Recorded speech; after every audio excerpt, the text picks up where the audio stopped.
ഇടതുപക്ഷ അനുകൂല അധ്യാപക സംഘടനയിൽ പ്രവർത്തിച്ച ടീച്ചർ പിന്നെ പെട്ടെന്നൊരു വലതുപക്ഷ വ്യതിയാനം സംഭവിക്കുന്നു. ടീച്ചറുടെ ഫേസ്ബുക്ക് പോസ്റ്റുകൾ, സാമൂഹ്യ മാധ്യമങ്ങളിലൂടെയുള്ള ഇടപെടലുകൾ, അതും ഇവരെ അലോസരപ്പെടുത്തിയിരുന്നോ?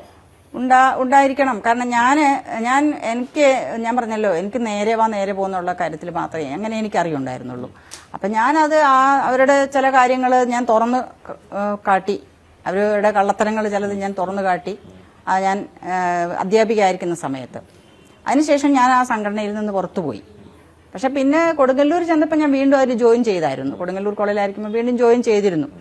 പിന്നെ നമ്മൾ പ്രിൻസിപ്പൽ ആകുമ്പോൾ നമ്മൾ ഇതിന്റെ മെമ്പർ അല്ലല്ലോ, ഇത് അധ്യാപകരുടെ സംഘടനയാണ്.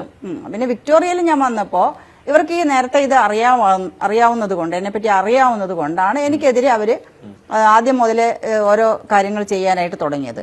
അത് പിന്നെ അവര് പറയുന്ന പോലെ ചെയ്തിരുന്നെങ്കിൽ ഒരു കുഴപ്പവുമില്ല. പക്ഷെ അവര് പറയുന്ന പോലെ ചെയ്യാനല്ല ഞാൻ വളരെ ബുദ്ധിമുട്ടി അങ്ങോട്ട് ചെന്നത്.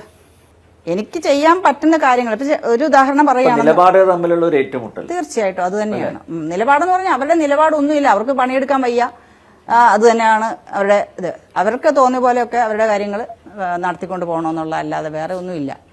എങ്ങനെ പണിയെടുക്കാതിരിക്കാമെന്നുള്ളതാണ്. പക്ഷെ ഞാൻ അങ്ങനത്തെ ഒരാളല്ലായിരുന്നു. അത് ഈ കുഴിമാടം തീർത്തത് എനിക്ക് തോന്നുന്നു ടീച്ചർ അവിടെ വന്നിറങ്ങിയ സമയത്തല്ലേ, അപ്പൊ കാണുകയായിരുന്നു.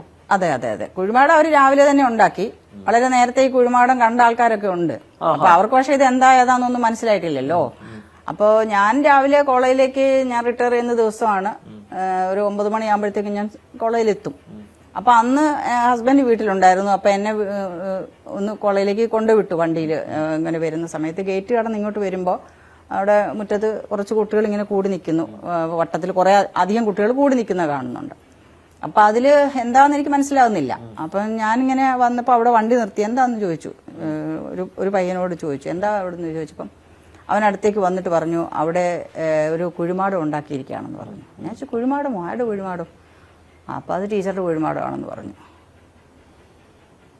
അപ്പൊ അത് കേട്ടപ്പോൾ എനിക്ക് എന്തായിരിക്കും ഉണ്ടാകാൻ പറ്റുന്ന ഒരു, എന്റെ മനസ്സ് എങ്ങനെ ഇരിക്കുമെന്നുള്ളത് ഒന്ന് നിങ്ങൾക്ക് ഇമാജിൻ ചെയ്യാൻ പറ്റുകയാണെങ്കിൽ ഒന്ന് ചെയ്തു നോക്കൂ. ഞാൻ ഒന്നും പറഞ്ഞില്ല.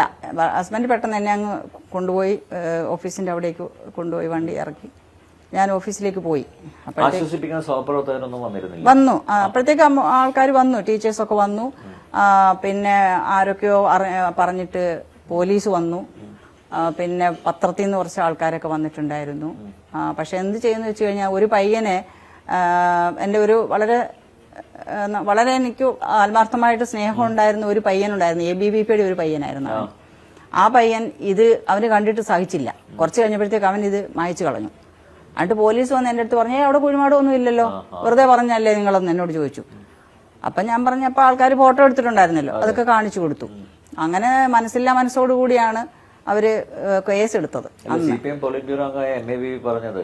അതൊരു ആർട്ടിസ്റ്റിക് ഇൻസ്റ്റലേഷൻ. അതെ അതെ അതെ അതെ അതെ അതെ അല്ലേ, അവരെ ന്യായീകരിക്കാനാണ് ശ്രമിച്ചത്. അതെ, അയാൾ മാത്രമാണ് അങ്ങനെ ഒരു അഭിപ്രായം പറഞ്ഞത്. അതുപോലെ വേറെ ആന്ധ്രയിലെ യൂണിവേഴ്സിറ്റിയുടെ എന്തോ അപ്പാറാവ് എന്ന് പറയുന്ന പിന്നെ ഇയാളെ പിന്നെ വൈസ് ചാൻസലറെ പോലെയാണ് ഞാൻ പെരുമാറുന്നത്. അങ്ങനെ ഞാൻ എന്താ ചെയ്തതെന്ന് അയാൾക്ക് അറിയുള്ളൂ, എനിക്കറിയില്ല.